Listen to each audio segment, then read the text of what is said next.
এবছর নয়, আগামী বছর থেকে দীঘার জগন্নাথ মন্দিরে রথযাত্রা উৎসব পালিত হবে। এক্স হ্যান্ডেলে পোস্ট করে কথা জানালেন মুখ্যমন্ত্রী মমতা বন্দ্যোপাধ্যায়। মন্দিরে কিছু কাজ এখনও বাকি রয়েছে, সেই কাজ পূর্ণ হওয়ার পর আগামী বছর থেকে দীঘার জগন্নাথ মন্দিরে রথের চাকা গড়াবে।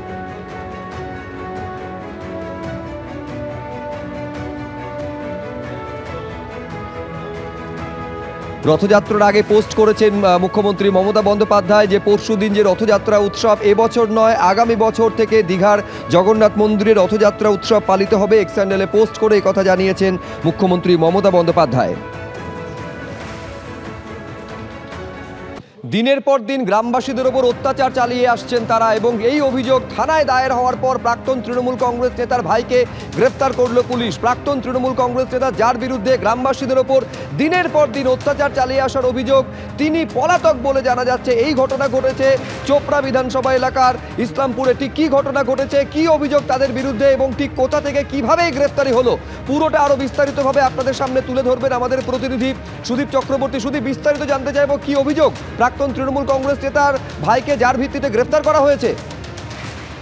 দেখো সুব্রজিৎ, তোমাকে বলি, তৃণমূল কংগ্রেসের যে সুজালি গ্রাম পঞ্চায়েতের যে অঞ্চল সভাপতি ছিল আব্দুল হকের ভাই মোহাম্মদ খালেককে গতকাল রাতে পুলিশ ইসলামপুর থানার যে পাঞ্জি ফাঁড়ি রয়েছে, সেই ফাঁড়ি থেকে পুলিশ কিন্তু তাকে গ্রেপ্তার করেছে। গ্রেপ্তার করে তাকে বর্তমানে ইসলামপুর থানায় নিয়ে আসে, সেখান থেকে আজকে তাকে আদালতে তোলা হয়েছে। এদের বিরুদ্ধে আব্দুল হক ও মোহাম্মদ খালেক, এই দুই ভাই কিন্তু এলাকায় ত্রাস সৃষ্টি করেছিল। জমি দখল থেকে শুরু করে মহিলাদের নির্যাতন, মহিলাদের সালিসি সভা বসিয়ে বিভিন্ন রকম অত্যাচার করতো এরা দুই ভাই মিলে। এই অভিযোগ আসার পরেই কিন্তু আব্দুল হককে এর আগেই তৃণমূল কংগ্রেস তাদের দল থেকে বহিষ্কার করেছে, তারপর থেকে সে পলাতক রয়েছে।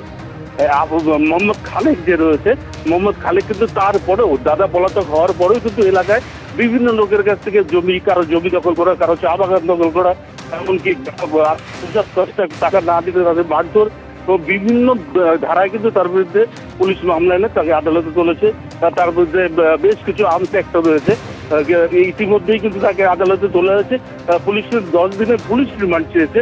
এখনো পর্যন্ত জানা যায়নি ঠিক কতদিনের পুলিশ রিমান্ড পাওয়া যাবে। তবে এই অত্যাচারী আব্দুল মোহাম্মদ খালেক গ্রেপ্তার হওয়ার পরেই কিন্তু এলাকার আমি বলছি সুদীপ, ঠিক যেরকম যা অভিযোগ সন্দেশখালীতে শেখ শাহজাহান থেকে শুরু করে উত্তম সর্দার, শিবু হাজরাদের বিরুদ্ধে ছিল, নারী নির্যাতন, জমি দখল, তুমি যা বলছো এই দুই ভাই যারা তৃণমূল কংগ্রেসে ছিলেন তারপরে দল থেকে বহিষ্কার করা হয়েছে, একই অভিযোগ তাদের বিরুদ্ধে। দিনের পর দিন নারী নির্যাতন থেকে জমি দখলের অভিযোগ। ঠিক কি অভিযোগ আরেকবার দর্শকদের জানাও সুদীপ।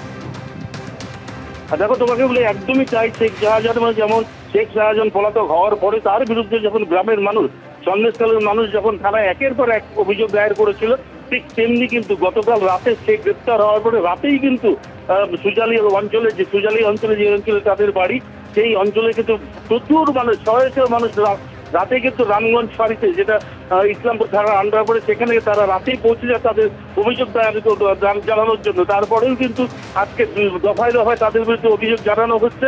তাদের যে সমস্ত কুকর্ম রয়েছে সব কিছু জানিয়ে এরপরেই কিন্তু পুলিশ তাদের বিরুদ্ধে পুরনো বেশ কিছু মামলার ধারা দিয়ে তাদেরকে কিন্তু পুলিশ তাকে গ্রেপ্তার করেছে।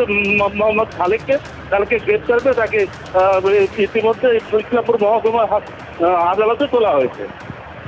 বেশ সুদীপ, আপাতত তোমাকে ধন্যবাদ। অর্থাৎ একেবারে শাসকের দাদাগিরি যাকে বলে, তৃণমূল কংগ্রেসে থেকে এইভাবে তিনি অত্যাচার চালাতেন বলে অভিযোগ। দুই ভাইয়ের বিরুদ্ধে জমি দখল থেকে নারী নির্যাতন, এই অভিযোগ সামনে আসার পর দলের তরফে বহিষ্কার করা হয় এবং এই মুহূর্তে একজনকে গ্রেফতার করা হয়েছে, আরেক ভাই পলাতক বলে জানা যাচ্ছে।